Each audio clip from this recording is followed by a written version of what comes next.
Takdirmu berawal dari pikiranmu. Takdir bukanlah sekedar keberuntungan yang jatuh dari langit. Takdir adalah cerminan dari pikiranmu sendiri.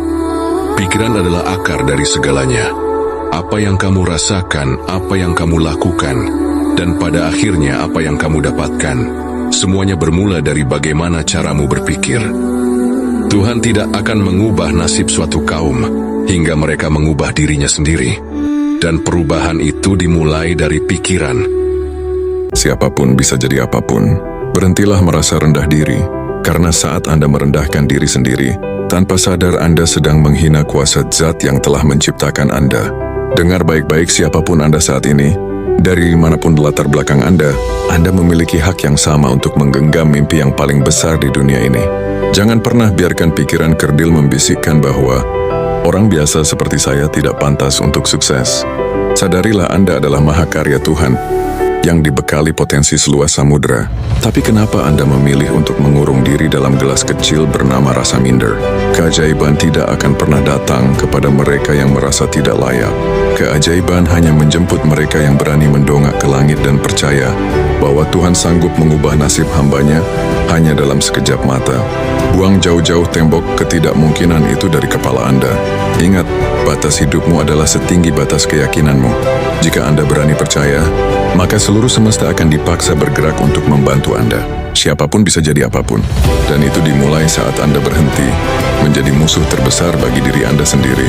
Jika Anda siap menjemput takdir besar Anda hari ini, ketik di kolom komentar, "Saya berhak untuk berhasil." Kamu punya musuh yang tinggal di kepalamu 24 jam sehari. Musuh yang selalu bilang, kamu nggak bisa, kamu nggak pantas, kamu pasti gagal. Musuh yang nggak pernah kasih kamu istirahat, bahkan saat kamu lagi tidur. Dan musuh itu adalah diri kamu sendiri. Setiap hari, kamu ngomong jahat ke diri sendiri. Kamu bilang ke diri kamu sendiri, aku bodoh lah, jelek lah, nggak berguna lah. Padahal, suara di kepalamu itu bukan kebenaran tentang dirimu. Itu cuma kebiasaan buruk yang udah kamu lakukan bertahun-tahun. Dan setiap kali kamu percaya sama suara negatif di kepala kamu sedang memprogram dirimu untuk gagal. Karena apa yang kamu ucapkan ke diri sendiri setiap hari, itulah yang akan jadi realita di hidupmu. Jadi mulai sekarang nih, jadi teman terbaik untuk diri sendiri, bukan musuh terburuk. Bicara dengan diri kamu sendiri seperti kamu bicara dengan orang yang kamu sayangi. Karena kalau kamu nggak bisa jadi teman yang baik untuk diri kamu sendiri, gimana kamu bisa berharap hidup yang baik datang ke kamu? Kamu nggak bisa ngontrol apa yang orang lain lakukan, tapi kamu bisa ngontrol gimana cara kamu merespon. Banyak orang yang nggak sadar sih, mereka itu terlalu fokus ke hal-hal yang nggak bisa mereka kontrol, sampai lupa sama hal yang mereka bisa kontrol, dan ini yang bikin mereka stres sendiri. Kalau orang lain toksik, kamu punya pilihan kok untuk selalu untuk misalkan jaga jarak. Kalau orang lain benci sama kamu bisa pilih untuk fokus ke orang yang support kamu. Kalau orang nggak support mimpi kamu, banyak kan ya kayak begini ya, keluarga nggak support dan sebagainya, kamu bisa pilih buat tetap jalan dan buktiin ke mereka lewat hasilmu. So, kamu nggak bisa kontrol apa yang orang lain mau lakukan atau katakan. Yang bisa kamu kontrol itu cuma satu, responmu. Jadi stop buang energimu untuk ngontrol orang lain atau berusaha ngontrol mereka. Fokus aja ke hal yang bisa kamu kontrol, yaitu responmu, keputusanmu, dan actionmu. Mana ada orang bisa menyakiti hati kita? Nggak mungkin. Orang bisa menyakiti kita secara fisik ya, menyakitin secara ekonomi ya, tapi secara hati itu kan nggak mungkin gitu. Kenapa, hati itu Pak, ada di dalam diri. Ya nggak mungkin, karena kita yang milih sendiri respon-respon itu. Contoh, ada seseorang menghina. Iya. Contoh, Misalnya kamu bodoh, kamu miskin, kamu goblok, whatever itu ya. Kalau ada orang yang mengatakan pada saya, Gobin goblok, otak isinya sampah, begitu. Contoh seperti itu. Selama ini kan kata-kata itu diartikan bahwa itu penghinaan, penistaan, direndahkan dan sebagainya. So, ketika orang mendapatkan kata-kata itu, ketika orang mengatakan itu, kita terprogram untuk mengartikan kata-kata itu penghinaan. Waktu lagu-lagu, sinetron, Hollywood, drakor itu membentuk kita untuk mengartikan bahwa kata-kata itu artinya penghinaan. Betul? Itu dulu. Sekarang, kalau ada yang mengatakan Gobin goblok, otaknya isinya sampah gitu, saya nggak sakit hati. Kenapa? Karena apapun yang dikatakan orang lain pada saya itu tidak mencerminkan siapa diri saya, hanya mencerminkan siapa dirinya. Kalau ada orang yang mendengarkan podcast ini dan kemudian dia setuju, maka dia katakan bagus, keren Pak. Saya sering kali bikin status atau konten gitu ya. Kemudian beberapa orang bilang, wah keren Pak, tercerahkan, luar biasa Pak, edukasinya. Terima kasih ya Pak, berkah selalu, bla bla bla. Tapi beberapa orang bilang tolol, goblok, sok tahu dan sebagainya. Konten is konten. Apakah itu baik atau buruk tergantung dari orang yang melihat. So saya adalah saya nggak baik, saya nggak buruk. Kalau apa yang saya katakan cocok dengan Anda katakan saya bagus. Kalau apa yang Nggak saya cocok. katakan nggak cocok, Anda katakan saya jelek, betul? So baik dan jelek itu bukan mencerminkan siapa diri saya, tapi mencerminkan orang lain. Sehingga apakah saya sakit hati? Ya tidaklah. Tergantung, kita itu punya kuasa. Kita itu setiap kali ada kejadian, kita ditanya oleh dunia, "Hai Gobin, ini ada kejadian ini, kamu mau ngasih makna apa kejadian itu?" Kita loh yang punya kuasa untuk memberikan makna. Kalau saya kasih makna jelek, otomatis saya sakit hati. Kalau saya kasih makna baik, saya nggak sakit hati. So kitalah yang membuat sakit hati. Saya mau tanya, satu-satunya orang di dunia yang bisa menyembuhkan hati kita siapa? Diri kita sendiri. Kalau satu-satunya orang yang bisa menyembuhkan hati kita sendiri, diri kita sendiri, satu-satunya orang yang bisa menyakiti hati kita, Ya diri kita sendiri. yes. Omongan orang nggak pernah mengganggu manusia. Oke. Tidak pernah. Kita tidak pernah terganggu oleh omongan orang. Yang mengganggu adalah pikiran kita sendiri, yang mikirin orang lain, yang sedang ngomongin kita. Jadi sebenarnya gangguannya di kita kan, bukan di dia. Saat ini kita seperti ini. Mungkin ada ribuan orang ngomongin kita di belakang, tapi kan baik-baik saja. Tapi kemudian pikiran kita yang mikirin dia ngomongin kita, itulah yang bermasalah. So harusnya kita bermasalah dengan diri kita sendiri, bukan sama orang lain. Bahwa kita tuh nggak bisa mengontrol apa yang orang lain sampaikan atau pikirkan soal kita. Yang bisa kita kontrol adalah diri kita sendiri. Ada 3 respon dalam kehidupan ini normalnya. Yang pertama adalah cuek. Dan ini yang paling rendah. Jadi kalau ada orang yang ngomong gitu terus emang gue pikirin. Ini berbahaya banget sih sebenarnya. Yang kedua adalah kesadarannya fight or flight. Fight itu berarti apa lu? Lu tahu nggak? Gue ini melakukan ini untuk sosial. Yeah. Tahu nggak? Kita kepingin meyakinkan orang bahwa saya ini melakukan ini ada keberanian, ada ininya. Ini kayak social justice warrior. Dan yang ketiga adalah menyadari bahwa saya sadar bahwa setiap orang itu diprogram bahwa orang itu harus pakai sepatu, orang itu harus pakai sandal, keluar itu kalau nggak pakai sepatu jorok, apa ini itu. Dan kalau dia memikirkan gitu, saya menyadari. Jadi saya nggak kepingin fight, saya juga nggak cuek. Saya menyadari pikiran-pikiran orang tersebut. Sehingga ya baik-baik aja. Orang itu tanya, ya saya jawab. Kalau nggak tanya, ya nggak apa-apa.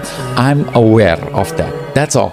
Lo percaya hal ini nggak? Semakin kita memikirkan hal negatif, maka pikiran itu bisa menjadi kenyataan. Ini bukan soal mistis, tapi ini soal cara otak bekerja. Dalam dunia psikologis, ada yang namanya self-fulfilling prophecy, yaitu apa yang terus lo yakini tanpa sadar itu bisa menjadi sebuah kenyataan. Saat lo terus mikir, dia pasti ninggalin gua, lo bakal jadi cemas, lo bakal jadi posesif, dan lo bakal jadi overthinking. Otomatis sikap lo bakal berubah, energi lo bakal berubah, dan akhirnya hubungan itu benar-benar rusak karena sikap diri lo sendiri, bukan karena takdir, tapi karena pikiran lo mengarahkan tindakan lo, bro. Otak kita itu punya sistem yang bernama Reticular Activating System atau RAS yang fungsinya menyaring realita sesuai apa yang lo fokusin. Kalau lo fokus ke penolakan atau hal negatif, maka lo akan melihat tanda penolakan dan negatif di mana-mana. Kalau lo fokus ke peluang dan hal positif, maka lo bakal mulai melihat kesempatan dan hal-hal positif ke depannya. Pikiran itu seperti kompas, bro. Dia nggak menciptakan dunia, tapi dia menentukan arah langkah lo selanjutnya. Dan langkah yang konsisten itu akan menciptakan hasil. So, hati-hati dalam berpikir, bro. Yang lo ulang di kepala lo setiap hari perlahan bakal menjadi sebuah sikap dan tindakan.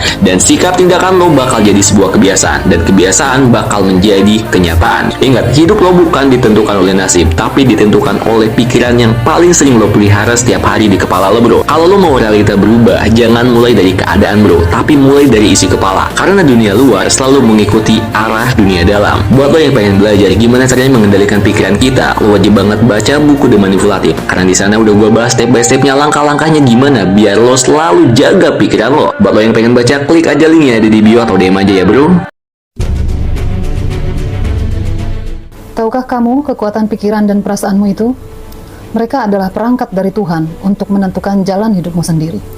Pikiran dan perasaanmu memiliki kekuatan karena mengandung energi, vibrasi, dan frekuensi. Di mana ketika frekuensi berada pada tingkatan yang sama, dapat mempengaruhi dirinya, sekitarnya, bahkan alam ini. Pikiranmu itu sangat mempengaruhi nasibmu. Ketika kamu berpikir hal-hal baik dan positif, maka kamu telah menarik dan mengumpulkan kekuatan energi superpower dalam dirimu. Demikian pula sebaliknya. Pikiran baik kepada dirimu dan orang lain bisa menggerakkan tubuh dan seluruh organ tubuhmu sesuai dengan apa yang ada di pikiranmu. Ketika kamu terlalu banyak mengumpulkan kegiatan negatif, maka tidak saja dirimu yang terpengaruh pada hal buruk, alam ini juga memberikan reaksi yang sama sesuai dengan apa yang ada di pikiranmu. Bahasa alam ini adalah energi. Gunakan energimu dengan sebaik-baiknya.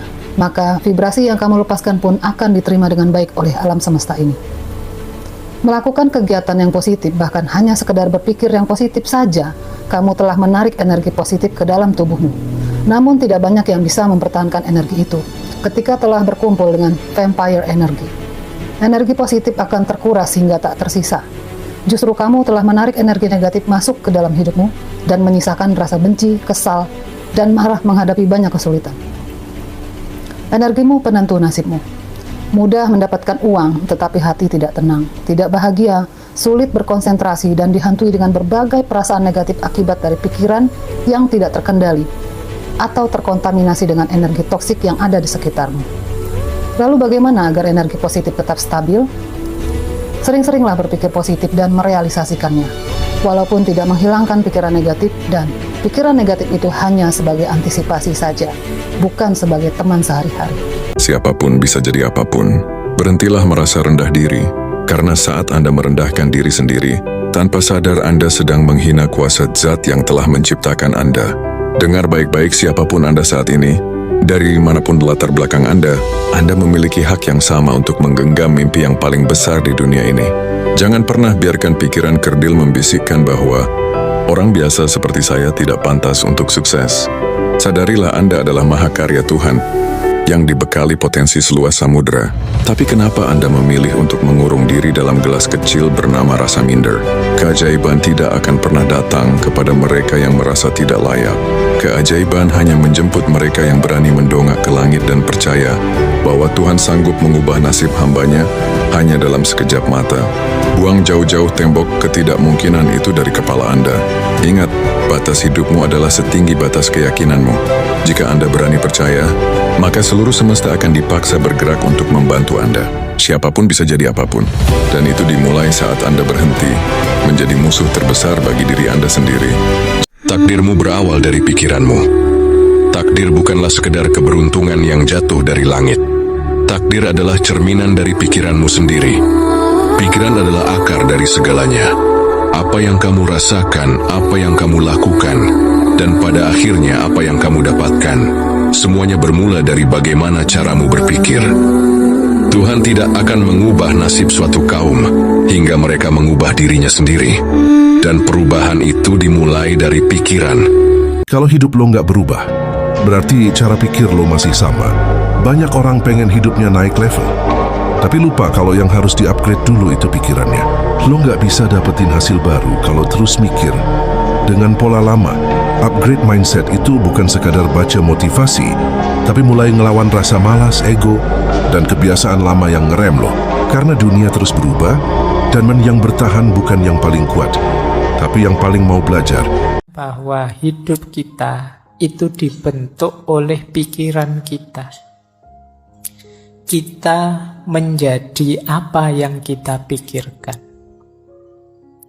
Kegembiraan itu mengikuti pikiran yang jernih, seperti bayangan yang tidak pernah pergi. Hidupmu, gayamu, orientasimu ya ditentukan oleh pikiran. Maka penting pikiran yang jernih.